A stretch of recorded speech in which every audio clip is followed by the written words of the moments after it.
And if you look at the substance of this program, you can understand that I am acting from within. You know, the great divide in the Muslim majority country today is what? It's not what you think. It's not only radicals. It's deeper than this. Shia and Sunni, the divide is very deep. You have to think about this. I am a Sunni, working in the Shia thing, trying to promote, and you come to me to tell me, oh, at that, and some people are saying, at the same time students were killed in the streets, he was presenting a program. I'm sorry, the program is recorded. I have been absent for 8 weeks now. It's all running. We did this before. So this is done much before. It's not done now. So I get all this done before the events in Iran. And all my programs are not about political issues. I'm not tackling this. This is not the topic. The topic is thoughts, interpretations. And many people are saying, how did they leave this appear there? Because really, some of the topic are very sensitive as it comes to Islamic understanding and the way we have to deal with this situation. So once again, I talked about this, and I talked with many people to understand if I have to continue. It was a moral thing. But to come to me now and to get people telling me, on the basis of morality, you cannot work there. I say, look, I'm paying the price. How many intellectuals in this university in Erasmus took the stand, not only once or two, but every time, to be able to say, as a Muslim intellectual, not as an academic, the fatwa against Rushdie was wrong. Imposing the headscarf is wrong. Death penalty is wrong. After the election to kill people, and I said it not at Press TV, I said it on the BBC, I said it on the when I was able to talk about this because this was the topic, I condemned. But I don't only condemn Iran. Your own government is dealing with Iran. Your own municipality is dealing with Iran, indirectly or directly. And they come to give me moral teaching, lecturing me on that. I cannot go to Saudi Arabia. How many $1 million are you dealing with Saudi Arabia on a daily on an annual basis? To come to me to tell me you can't? I'm banned from there. I'm banned from Egypt. I'm banned from 6 countries to come to be lectured on political stance. Who is courageous? So the point for me, it's not this. It's quite clear that because a new controversy was coming, politicians within the municipality took a decision, a very quick decision. And these are just some facts that I want also to recall here before ending. I was called on Thursday, the 13th of August, by the rector, telling me about the situation. It's very grave and so we want you to distance yourself, but of course, we don't expect from you to take an immediate decision. The call lasted 4 minutes. And then nothing. Nothing. And then when I spoke with Khrushchev 2 weeks later, or 10 days later, it was on Friday, just after the whole issue, he told me the call from the university was for both of us. How come? These are 2 different things. If I understand clearly, it should have been 2 different things. I would have liked the municipality to call me. It's serious. It's serious. If you want to be consistent, you have to call me to tell me about the situation. The call was on Thursday evening. On Friday, nothing.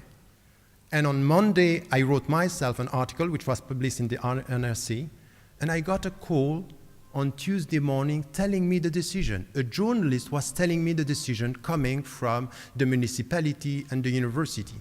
And this decision was taken unofficially Monday at noon. So in less than 2 open days, they decided to fire me when I was in holidays without being in touch with me. What is this?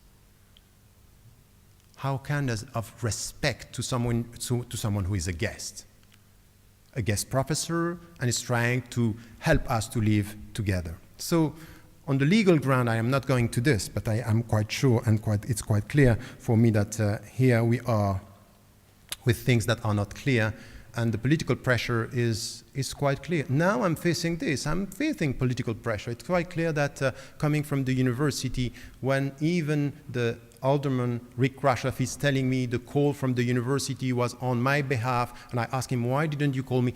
Because out of your statement, we understood that you are not going to distance yourself. I think that I know how to write, and my statement is clear. I cannot take a decision when I am in holidays. I want to come back, and I will take a decision. I'm not following propaganda. I'm not.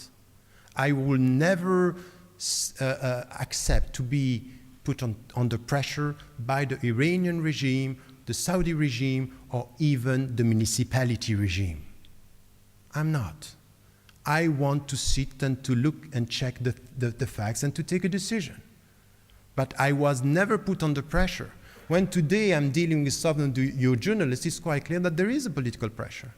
When you have, for example, a mainstream program inviting me on Tuesday evening, asking me to come, Poe and Ritterman asking me to come, and then they cancel. I say, what are you canceling? We have other topics. So you know now on Thursday that you have other topics on Tuesday? Yes, because we talk too much about this. Say, who is pushing you to cancel? I was never facing this in my program. You are facing something which is quite strange. You are canceling with no reason. So the point for me is that, and this is what I want to end with. The point is not me. At the end of the day, I'm leaving. I don't have a problem for my future. Don't worry about this. I have enough work to do, and the same projects with others, and I even got proposals, even from your country, but from other country to go and to continue the job. It's too much important for me just to be, to stop or to give up after what happened in Rotterdam. I think it's beyond this. The point for me is really for all of you here to understand that if there is something positive that could come from this story, which is a sad story, the way I was treated and the way it ends, it's sad, very sad. But it reveals many things in this society. Of course, I was told you don't understand the dynamics within the municipality. No, I watched this. I was here during March and April with the old controversy when the people were saying you said so and so about homosexuality, and it appears that all this was wrong. And the municipality, and I was happy to see people here taking a stand. And I want to thank the people within the municipality who did the work to check all this and say he had no double talk, there is no double talk, and the quotations were wrong. This was clear, but I saw the climate. I understood that people and some politicians are scared. They look at the next election. I don't look at the next election. I look, as I said, at towards the next generation. And I want you to understand as citizens that this should reveal something which is very bad. Lack of courage, hypocrisy, because I'm sorry, lots of hypocrisy in the whole business here. And then also, if you can treat people like this, it means that the future of your country is very fragile. So if there is something to do, it's not to stand up for me, but beyond me, to stand up for rights, to stand up for equality, and to stand up for true pluralism, which is pluralism of people from different backgrounds, and don't let the people say, because you are a Muslim, you will never be a true citizen. It's the time to show these people that you are true citizens, you will never give up to your rights, because your rights are much more important than this story. I'm leaving, I'm not going back, I'm going to sue the municipality, I'm going to sue the university as an example. What you have done is wrong.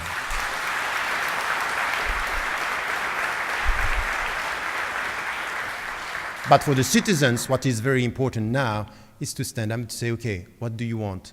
Because this is your future, to live together and to show mutual respect, knowing the shared values that we have, and to leave some not so courageous politicians and people within academia forgetting the very meaning of what it means to be a professor, to be an academic. I think that out of this story, I was at the beginning trying to protect the university. But when I saw what I saw, when I heard what I heard from some professors, I can tell you, in the name of my profession, in the name of academia, I'm going to stand up against all the people who are preventing us to speak our mind. Thank you.